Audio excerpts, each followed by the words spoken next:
इस तरह की हज़ारों वीडियोस यूट्यूब पे पड़ी हैं एंड बहुत सारी स्टोरीज तुमने सुनी भी होंगी। एंड मेरी स्टोरी कुछ अलग नहीं है इनसे, एक्सेप्ट एंडिंग बहुत शॉकिंग है। इनफैक्ट मैंने खुद ने नहीं सोचा था कि मेरी जेई प्रिपरेशन की एंडिंग इस तरीके से होगी। I was totally not prepared for that. तो ठीक है, एंडिंग से ही शुरुआत करते हैं। तो ये बात है 9 अप्रैल 2010 की, यानी कि मेरे जेई एग्ज़ाम से जस्ट 2 दिन पहले की। उस दिन मैं कोटा में अपनी 1 साल की कोचिंग पूरी करके फरीदाबाद जा रहा था। फरीदाबाद मेरा एग्जामिनेशन सेंटर था, जो कि अनफॉर्चुनेटली मेरे होम टाउन से बहुत दूर था एंड दैट्स वाई मेरे पेरेंट्स वहाँ पे नहीं आ पाए मेरे साथ। लेकिन फॉर्चुनेटली मेरे कुछ कज़न्स रहते थे वहाँ पे, सो इसीलिए मैं 2 दिन पहले जाके पहुँच गया उधर कि भाई थोड़ा कज़न से बातचीत हो जाएगी, थोड़ा माहौल चेंज हो जाएगा, थोड़ी मस्ती मजाक हो जाएगा एंड मैं एक पॉजिटिव एटीट्यूड के साथ अपना एग्ज़ाम देने जाऊँगा। Right, perfect strategy. वेल 9 तारीख को दोपहर को मैं पहुँचता हूँ और मेरे कज़न्स मुझे बस स्टैंड से रिसीव करते हैं और फ्लैट में ले जाके ड्रॉप कर देते हैं और फिर वो अपने ऑफिस चले जाते हैं क्योंकि वो बहुत बिजी रहते थे और मैं फ्लैट में अकेला बैठा हूँ और उस फ्लैट में कोई टीवी भी नहीं था। ओए होए, ऑब्वियसली वो फ्लैट में सिर्फ सोने के लिए आते थे, बाकी टाइम वो बाहर ही रहते थे, तो टीवी का कोई पर्पज़ था नहीं उस फ्लैट में as such. Anyways, there was no TV and there was no smartphone, क्योंकि ये 2010 चल रहा है, यानी कि नोकिया 1110 का ज़माना। उसमें सिर्फ टॉर्च चलती है और वो स्नेक वाला गेम चलता है, दैट्स इट। ये 2 ही पर्पज़ है उस मोबाइल के। एंड उस पूरे फरीदाबाद शहर में मैं सिर्फ अपने कज़न्स को जानता था। आई हैड नो फ्रेंड्स और मेरी फैमिली तो मेरे से दूर थी ही सही। मतलब परफेक्ट रेसिपी फॉर डिज़ास्टर। बस मुझे अंदाज़ा नहीं था कि वो डिज़ास्टर मेरे साथ होने वाला है। तो वो सारे दिन मैं सिर्फ अपने थॉट्स में ही फंसा रहा, बिकॉज मेरे पास अपना दिमाग कहीं और लगाने के लिए कोई सोर्स ही नहीं था, कोई एंटरटेनमेंट का ऐसा कोई सोर्स नहीं था कि मैं अपना दिमाग किसी और डायरेक्शन में लगा पाऊँ। मैं सिर्फ और सिर्फ एग्ज़ाम के बारे में सोच रहा था। मैं अपनी 1 साल की जर्नी के बारे में सोच रहा था। कोटा का जो 1 साल मैंने स्पेंड किया था उसके बारे में सोच रहा था। कैसे मुझे 11th-12th में IIT का नाम भी नहीं मैंने सुना था और जैसे ही 12th के बोर्ड ख़त्म होते हैं मैं मुंह उठा के कोटा पहुंच जाता हूँ 2 साल की पढ़ाई 1 साल में करने के लिए। और क्या पढ़ाई की है मैंने, 10 घंटे 12 घंटे 15 घंटे एकदम गधों की तरह पढ़ाई की है। और वो पूरा स्ट्रगल मुझे याद आ रहा था क्योंकि मैं फर्स्ट टाइम कोचिंग कर रहा था और मैंने ब्लंडर्स पे ब्लंडर्स किए हैं, बहुत मिस्टेक्स किए हैं, बट किसी तरीके से somehow I manage the top batch. मैं टॉप बैचेस में मैनेज करता रहा।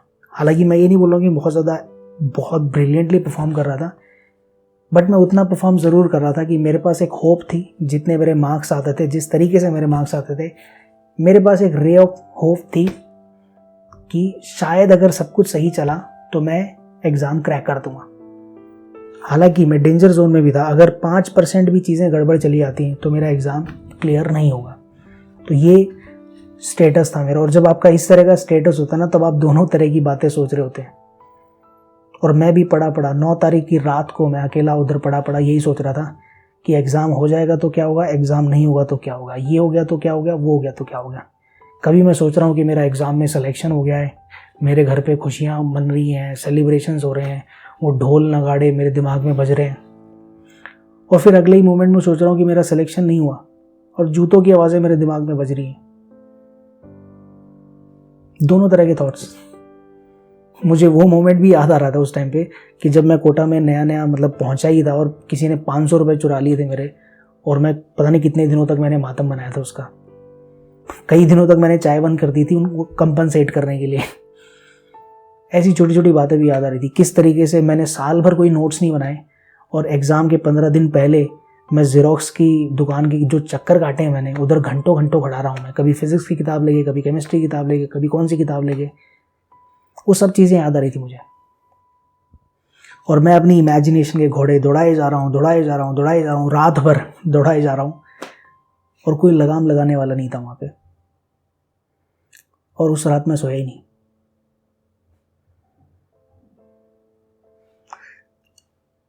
बट होता है, राइट, ऐसा होता है ना। आप शहर चेंज करते हैं, माहौल चेंज हो जाता है, या इट हैपन्स, कौन सी बड़ी बात है, एक दिन नहीं सोए तो क्या हो गया, कोई फर्क नहीं पड़ता, राइट। ऐसा मैं 10 तारीख की रात को अपने आप को समझा रहा था, जब मुझे फिर से नींद नहीं आ रही थी। 10 तारीख के 8 बज गए, 9 बज गए, 10 बज गए, 11 बज गए, 12 बज गए, मैं अभी भी उन थॉट्स में उलझा हुआ था। अभी भी वही सारी चीज़ें मेरे दिमाग में आ रही थी कि कैसे वो 1 साल की प्रिपरेशन सिर्फ कुछ घंटों में डिसाइड हो जाएगी। कितना अनफेयर है।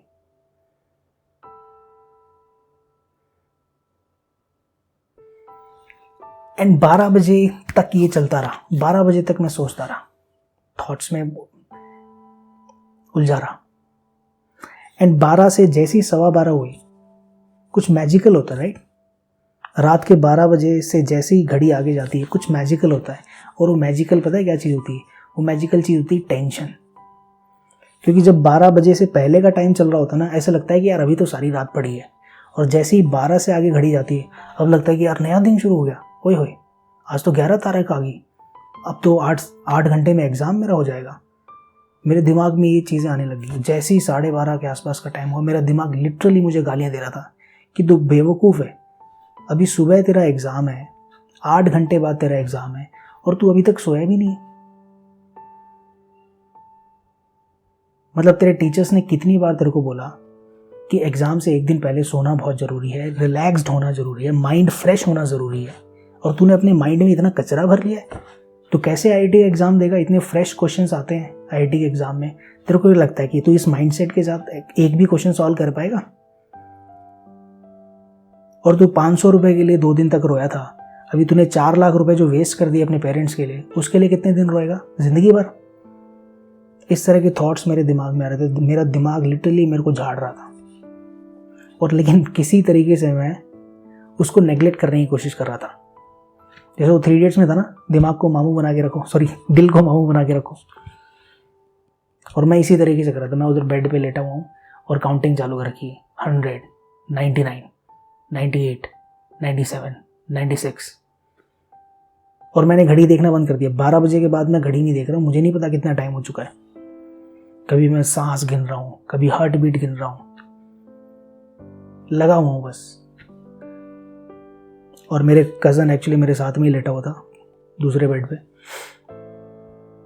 इतने में उसकी नींद खुल जाती है, लाइट ऑन करता है, मेरी तरफ देखता है, और मैं लगा हुआ 36, 35, 34, 33। और बोलता है कि तू बेवकूफ़ है क्या, अभी तक सोया नहीं है, एग्ज़ाम कैंसिल हो गया क्या, एग्ज़ाम नहीं देना तेरे को कल सुबह। और जैसी वो ये बात बोलता है, मैं भैया लिटरली जैसे ही मुझे पता चलता है कि 3 बजने वाले हैं रात के, मैं उधर पड़ा पड़ा रोने लग जाता हूँ। मैंने कहा कि भैया मेरे से गलती होगी, मेरे को नींद नहीं आ रही, और मैं 2 दिन से सोया नहीं हूँ, और मुझे सोना बहुत ज़रूरी है। मेरा एग्ज़ाम, मेरा पूरा बैलेंस लाइफ का इस 4-5 घंटे पे टिका हुआ है। प्लीज़ कुछ करो, मेरे को सोना बहुत ज़रूरी है फ़िलहाल, और मैं नहीं सो पा रहा हूँ। एक्चुअली मेरे जो कज़न थे वो हॉस्पिटल में ही काम करते थे, वो मैनेजमेंट स्टाफ में थे, एंड काफ़ी अच्छी पोजीशन पे थे और अच्छे कॉन्टैक्ट्स भी थे उनके। तो इमीडिएटली वो गाड़ी उठाते हैं, मेरे को बिठाते हैं और हॉस्पिटल लेके जाते हैं, मेट्रो हॉस्पिटल फरीदाबाद, जो कि हार्ट पेशेंट्स के लिए था, दिल की बीमारियों के लिए। और वो मुझे वहाँ पे इमरजेंसी वार्ड में लेके जाते हैं, और जो उधर के जो बेस्ट डॉक्टर्स अवेलेबल थे उनसे मेरी बात कराते हैं।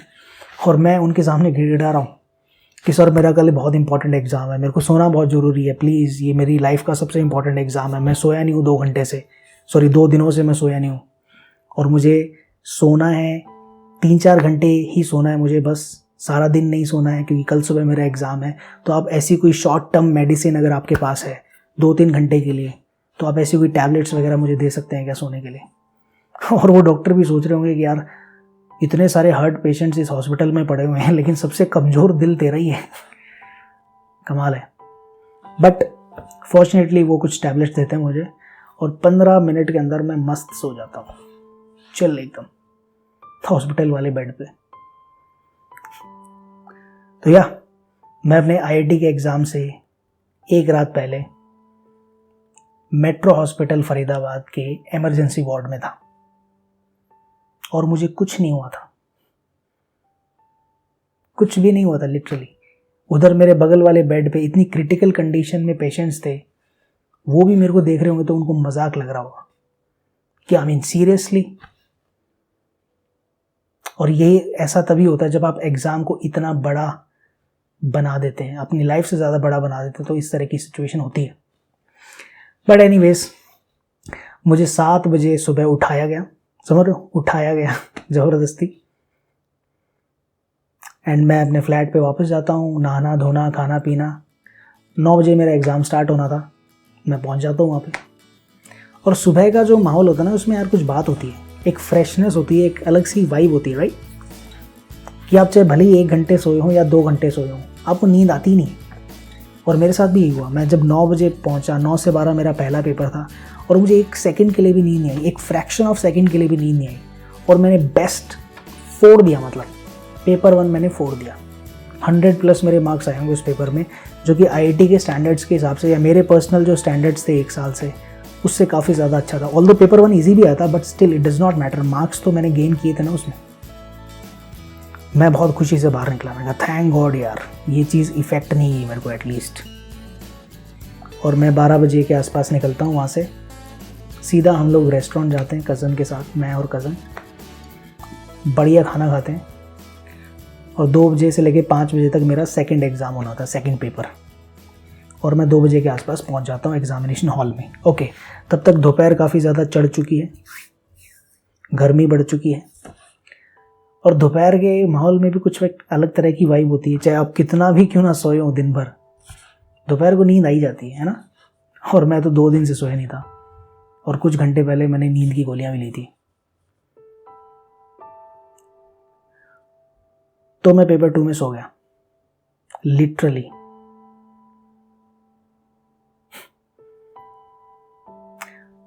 मतलब जिस एग्ज़ाम के लिए मैंने गधों की तरह पढ़ाई की साल भर, अपने पेरेंट्स की इनकम का 50% हिस्सा मैं खा गया। और जब वो मेन दिन आया, जब परफॉर्मेंस का दिन आया, तब जनाब सो रहे, और मुझे किसी ने उठाया भी नहीं। एक बार ज़रूर किसी ने बोला था, इसलिए नहीं कि मैं अपना पेपर करूं, इसलिए कि मैं खर्राटे बहुत तेज ले रहा था।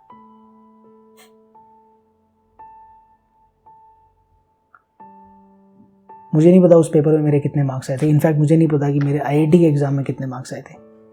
मेरी कभी हिम्मत नहीं हुई, वो जो एनालिसिस करते हैं ना लोग, वो मैंने नहीं किया।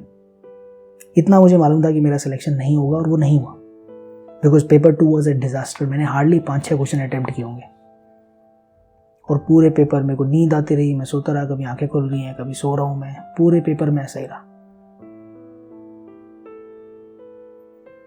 एंड उस चीज़ का ट्रॉमा इतना ज़्यादा स्ट्रॉन्ग था कि उसके बाद जितने भी पेपर्स हुए मेरे, एक्चुअली AIEEE का एग्ज़ाम हुआ था उसके आई थिंक 15-20 दिन बाद, जिसको JEE मेंस बोलते हैं आजकल। तो JEE मेंस बाद में होता था पहले, तो 15-20 दिन बाद JEE मेंस का एग्ज़ाम हुआ, वो भी मेरा बर्बाद हुआ। ऑल्दो इतना ऐसा नहीं कि मुझे कुछ नहीं आता था, मुझे NIT सिल्चर मिला, NIT में मेरा सिलेक्शन हुआ, बट स्टिल मुझे मालूम है कि वो भी एक डिज़ास्टर था। एंड बाकी जो VIT वाले एग्ज़ाम है, वो में तो मैं बैठा ही नहीं। तो what is the moral of the story? क्या मतलब कहना क्या चाहते हो बेसिकली? वेल, 2 कंक्लूजन्स हैं, 2 बातें मैं कहना चाहता हूँ। पहली बात तो बहुत ही ऑब्वियस है, और शायद तुमने सुनी भी होगी, कि एग्ज़ाम से पहले, एटलीस्ट एग्ज़ाम के 1 या 2 दिन पहले, एग्ज़ाम के बारे में बिल्कुल भी मत सोचो, बिकॉज अब बहुत देर हो चुकी है एग्ज़ाम के बारे में सोचने के लिए। एग्ज़ाम में जो क्वेश्चंस आने हैं वो ऑलरेडी बन चुके हैं, इनफैक्ट 4 महीने पहले से बने हुए हैं वो, और तुम कुछ भी ऐसा नहीं कर सकते कि तुम अपना रैंक इंप्रूव कर सको। तुम कुछ भी ऐसा नहीं कर सकते एग्ज़ाम से 2 दिन पहले कि तुम किसी तरह का इम्प्रूवमेंट, सडन इम्प्रूवमेंट लेके आओ। तुम सिर्फ और सिर्फ अपना डैमेज कर सकते हो बार बार एग्ज़ाम के बारे में सोच के, अननेसेसरी प्रेशर अपने आप पे, अपने ऊपर क्रिएट करके तुम सिर्फ और सिर्फ नीचे जा सकते हो, ऊपर नहीं जा सकते। तो कोशिश यही करनी होती है, एग्ज़ाम से 1 या 2 दिन पहले एग्ज़ाम के बारे में बिल्कुल थॉट प्रोसेस शट डाउन कर दो। अपने घर वालों के साथ टाइम स्पेंड करो, मूवीज़ देखो, डांस करो, नाचो कूदो, अपने फ्रेंड्स के साथ क्रिकेट खेलने जाओ। भुला दो एग्ज़ाम नहीं है। जितना तुम एग्ज़ाम के बारे में सोचोगे उतना ही तुम एग्ज़ाम से दूर जाओगे। तो दैट इज़ द पॉइंट। लेकिन सर एग्ज़ाम के बारे में कैसे ना सोचें, एग्ज़ाम तो है। आप इतना मामू थोड़ी बना दोगे दिल को कि एग्ज़ाम ही नहीं है, ये कैसे सोचोगे। वेल, ये बात भी सही है। I mean how can you not think about it, है ना। एग्ज़ाम तो होने वाला है, राइट।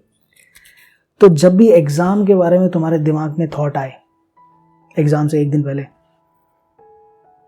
तो साथ में ये वाली चीज़ भी सोचना। जैसे ये क्या चीज़ है बताओ, क्या चीज़ है? सर नोटबुक है। नहीं, नोटबुक नहीं है, ये तुम्हारी लाइफ है। सुनने में फनी लग रहा है but that is your life. अच्छा, ये क्या चीज़ है बताना। ये सर ये पेपर है। नहीं, ये एग्ज़ाम है। ये एग्ज़ाम है तुम्हारा। ये देखो, ये जो एग्ज़ाम है ये कितना वॉल्यूम ऑक्यूपाई करता है तुम्हारी लाइफ में, मालूम है तुम्हारे को? नेग्लिजिबल। और अगर ये एग्ज़ाम तुम्हारा हट भी जाए, एग्ज़ाम तुम्हारा डिस्ट्रॉय भी हो जाए, तो क्या इस नोटबुक को फेंक दूं मैं? क्या ये नोटबुक यूजलेस होगी? नहीं, ये नोटबुक यूजलेस नहीं है। इसमें अभी भी इतने सारे पेज बाकी हैं जिनमें तुम अमेजिंग पेंटिंग कर सकते हो, अमेजिंग ड्राइंग कर सकते हो, बहुत सारी स्टोरीज लिख सकते हो। एग्ज़ाम तुम्हारी लाइफ का जस्ट वन एक्सपीरियंस होता है और life thousands of experience offer करती है। जस्ट एक एग्ज़ाम को इतना बड़ा मत बनाओ कि वो तुम्हारी लाइफ को ओवरलैप कर ले। ये बात ध्यान रखना है कि लाइफ के अंदर एग्ज़ाम्स हैं, एग्ज़ाम के अंदर लाइफ नहीं है। और वो एग्ज़ाम का जो रिजल्ट है, चाहे वो अच्छा हो या ख़राब हो, it does not matter, it really does not matter.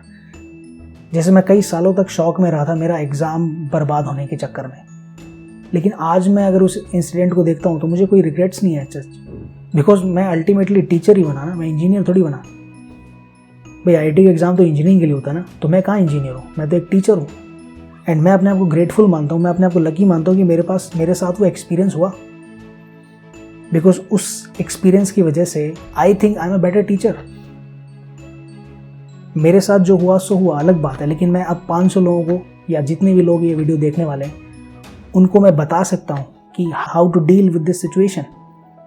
अब मेरे पास अपॉर्चुनिटी है, मेरे पास एक स्टोरी है सुनाने के लिए। तो आपकी लाइफ में सक्सेस हो या फेलियर हो, you will always have a story to tell. समझ में आ रही बात?